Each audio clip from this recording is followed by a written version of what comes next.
Mechanical engineering can lead to a variety of roles, and being a project engineer is one of them. Hey, I'm Amrit, and I'm a project engineer who is working in a plastic manufacturing company in Canada and for almost about 2 years now.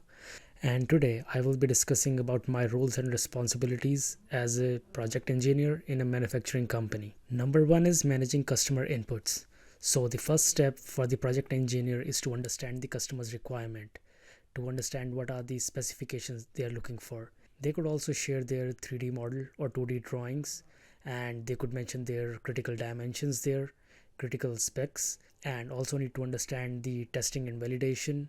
The testing and validation can involve the life cycle test, or if there are any flammability testing or emission testing is required, or sometimes there is a specific kind of appearance approval is required on the A surface parts. And if there is any tool prototyping or part prototyping is required, the ultimate goal is to understand the customer's requirement and the vision is clear. Project engineer act as a bridge between the multiple teams. So those teams could be engineering team.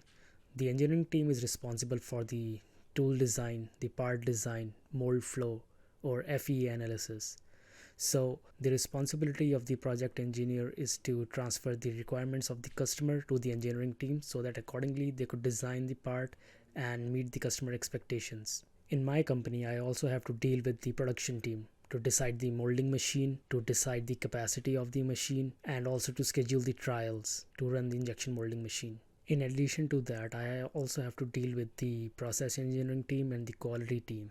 The process engineering team is responsible for developing the robotic end of arm or the poke yoke system or all the components involved in the assembly line.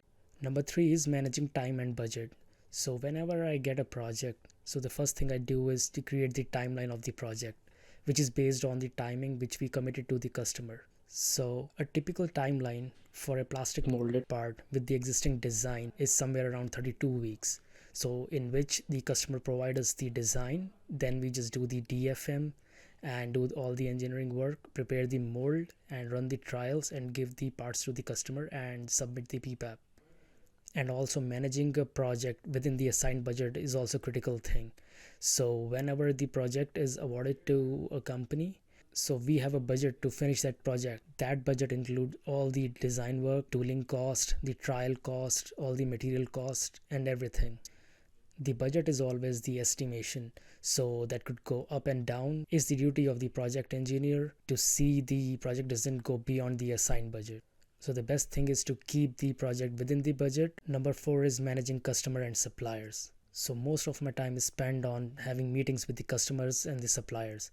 So I do have weekly meetings with the customer in which I discuss about the status of the project and discuss if there are any roadblocks or any issues while meeting the goal. Those issues could be designed for manufacturing issues or issues in getting the raw material or issues in the transportation of the tool from China. Usually we make tools from China because that's cheaper, and then we transport the tools here at our facility and then we run the production here. And the last but not the least is troubleshooting issues. No project is without challenges, and every day I troubleshoot issues. Those issues could be anything, could be related to technical, supply chain, or documentation work, material, a lot of things, because in one single project there are a lot of things and all the problems which will occur.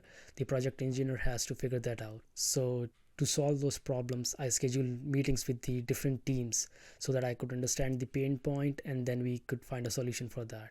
Most of the time the issue I face is that what you design and the part what you make doesn't match, because plastic has the tendency to warp in any direction.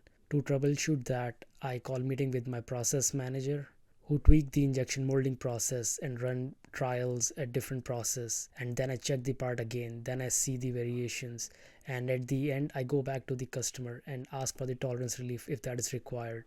And that's how I make a good part which matches the drawing, and then we submit that part to the customer and we get the PPAP approval on that. So this video was just an overview of my job profile. In the upcoming videos, I'll discuss in detail about the job responsibilities I do, the problems I face, how a company work in Canada, and thanks for watching. See you in the next video.